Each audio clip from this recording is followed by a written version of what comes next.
वालेकुम अस्सलाम। अरे कहिए साकिब भाई, सब ठीक ठाक है? हाँ भाई, सब ठीक ठाक है। तुम सुनाओ आजकल की नई खबर। अरे भाई, मैं क्या सुनाऊं नई ताजा खबर। बस जमाना इतना खराब आ गया है कि जहन बहुत परेशान है। अरे तो इतने परेशान क्यों हो रहे हो? आखिर कौन सी परेशानी आपके सामने आ गई जो जमाने की शिकायत लेकर बैठ गए?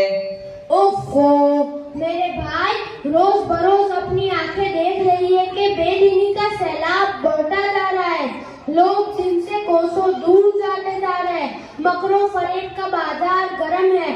झूठ, दगाबाजी, हसद और नफरत की तो मार्केट सजी है और इन सब से आगे बेहयाई का परचम लहरा रहा है। हाँ भाई, आप जो कह रहे हो बात बिल्कुल हकीकत के। बुराइयां आम हो चुकी है, गुनाहों के दरख्त जवान हो रहे हैं। ये सब तो रात दिन सुनते रहते हैं और देखते रहते हैं। बल्कि ये तो आज के दौर में फैशन है कि जब दो चार आदमी एक जगह जमा हुए तो जमाने और जमाने के लोगों पर फकरे कस दिए और चलते बने। इसी तरह आपका भी जहन काम कर रहा है क्या?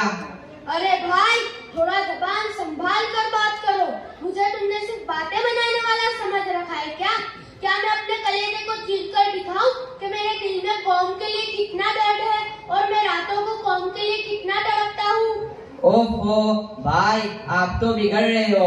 उसमें गुस्सा होने की क्या बात है? अगर वाकई आपका ये जज्बा है कि जमाने से बुराई का अंधेरा छूट जाए और अंधेरे में रोशनी का दिया जले, तो हम सब मिलकर सोचे कि आखिर ये परेशानी क्यों पैदा हुई, उसका इलाज क्या है और उसको बदलने के लिए हम क्या कर सकते हैं।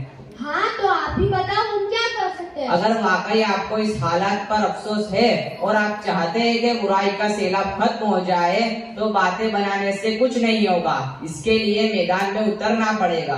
अरे तो मेरे भाई, मैं बिल्कुल तैयार हूँ ना।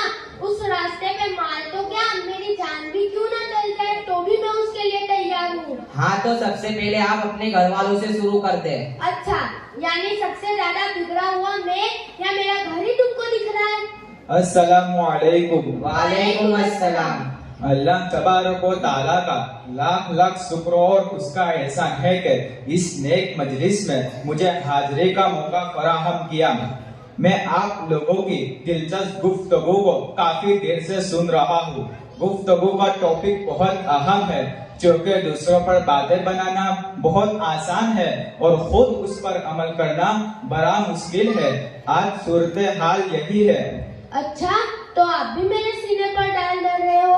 अरे मौलाना, अरबों खरबों इंसानों में मैं या मेरा खानदान सुधर जाएगा तो कौन सा बहुत फर्क पड़ जाएगा, जबकि आज पूरी दुनिया बुराई के सैलाब में बह रही है। एक इंसान या एक खानदान बुराई के सैलाब को कैसे रोकेगा? मोहतरम, ऐसा हरगिज मत सोचिए कि अरबों खरबों इंसानों में कोई एक सुधर गया तो क्या फर्क पड़ेगा। अरे इससे तो बड़ा फर्क पड़ेगा। अरे यार, मैंने मेरे घर वालों को समझाने की बहुत कोशिश की, लेकिन उन पर कुछ असर ही नहीं होता। देखिए, इताअत खुदावंदी एक नूर है और अंधेरे के मुकाबले में नूर कभी बेफायदा साबित नहीं होता। आप एक ही चिराग को सख्त सख्त अंधेरे में रख दीजिए तो चमकेगा, और हो सकता है कि इस छोटे से चिराग में से बड़े लाइट का बटन मिल जाए तो पूरा माहौल ही रोशन हो जाए। तो आप बताएं, तो इस सख्त अंधेरे में वो छोटा सा चिराग क्या बेकार साबित हुआ? जरा गौर से मेरे सवालों का जवाब दीजिए। जरूर जरूर कीजिए, आपके क्या सवाल आते हैं? अगर आपकी औलाद जिस्मानी तौर पर बीमार हो जाए तो आप फौरन उसे दवा खाने लेकर भागते हैं? जी हाँ। या तो बच्चा आपकी निगाहों के सामने जलती हुई आग में जाने लगे तो आप यूं ही जलता हुआ देखते रहेंगे? नहीं नहीं, हरगिज नहीं। फिर क्या करेंगे? फौरन उसको बाहर निकालने की पूरी कोशिश करूंगा, उसमें चाहे मेरी जान ही क्यों न चली जाए। अच्छा, तो मेरा सवाल यह है कि अपनी औलाद को गुनाहों में मुब्तला देखकर भी उतनी ही तरफ महसूस की है जितनी आग में देखकर होती थी? तो बिला सुबह आपने अपना फर्ज अदा कर दिया, लेकिन क्या वजह है कि दुनिया की मामूली आग की वजह से आपके सीने पर सांप लौट जाते हैं और जहन्नम की हमेशा रहने वाली आग से जिससे बचने की फिर कोई सूरत नहीं, वहाँ आपकी मोहब्बत जोश मार रही है। हालांकि सबसे पहला फर्ज आपका ये था कि जहन्नम की आग से बचाने की पूरी कोशिश करते, उसमें कामयाब होते या ना होते, मगर अल्लाह का पैगाम पहुंचाने वाले बन जाते। मौलाना साहब, आपका बहुत बहुत शुक्रिया। आपने एक अच्छे रास्ते की रहबरी फरमाई जिससे हम सब लापरवाह थे। यकीनन आज हम अपनी औलाद की तरबियत में अधूरे हैं। अगर वाकई हम में से हर कोई शख्स अपनी अपनी औलाद की इस्लाह कर ले तो कौम और समाज का ज्यादातर हिस्सा बहुत आसानी से सुधर जाएगा।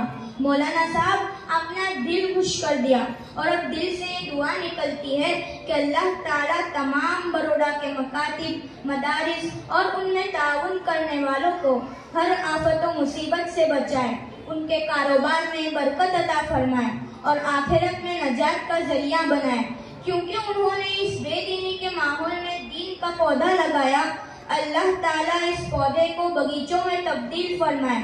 और आखिरी में ये शेर कहकर खत्म कर रहा हूँ, जारी रहे मदरसा हलीमा सादिया हमारा, जारी रहे मदरसा हलीमा सादिया हमारा, दे उसको तू तरक्की, कर उसका बोलबाला, उसी की ही रोशनी से बड़ौदा में हो उजाला, मकबूल ये दुआ सुन ले तू मेरे मौला। अरे भाई, जाने से पहले ये तो बताते जाओ, आपने ये सोच और जबरदस्त मालूमात कहाँ से हासिल की? दिल चाहता है कि आपके वालिदैन से मिलूं, उनको मुबारकबाद पेश करूं, जिसने आज के इस बिगड़े माहौल में भी आपकी ऐसी बेहतरीन तरबियत की। आज ऐसे ही अफराद की जरूरत है, आज ऐसे ही लोगों का बड़ा ऊंचा मकाम है। मुझे ताज्जुब होता है कि आपको पता नहीं, हमने यह मालूमात मदरसे से हासिल की है। आपने कौन से मदरसे से ऐसी जबरदस्त मालूमात हासिल की? अरे भाई, हमारा शहर बड़ौदा में एक मदरसा है जिसका नाम मदरसा हलीमा सादिया है, जो हमारा मोहल्ला खतरीपोल में कई सालों से चल रहा है। हम उसी में पढ़ते हैं। वो मदरसा है हलीमा सादिया जो खतरीपोल में है? हाँ, वही खतरीपोल। अच्छा, तो मैं जलसे के बाद अपने बच्चों का दाखिला वहीं कराता हूँ। ये तो अच्छी बात है और मैं दुआ करता हूँ अल्लाह ताला इस मदरसे को दिन दुगनी रात चुगनी तरक्की अता फरमाए और तमाम उस्तादों की मेहनतों को फूल फरमाए और तमाम मदद करने वालों को अजर अजीम नसीब फरमाए। आमीन। अच्छा, तो आप लोग अभी कहाँ जा रहे हैं? हम लोग अभी, हमारा मदरसा हलीमा सादिया का सालाना जलसा है, हम उसी में जा रहे हैं। आप भी चलो हमारे साथ। अच्छा मौलाना, आपका बहुत बहुत शुक्रिया। अब चलते हैं, फिर कभी इंशाअल्लाह मुलाकात होगी। अल्लाह ताला इस मजलिस को कबूल फरमाए। माशाअल्लाह। चलिए अब जलसे को आगे बढ़ाते हुए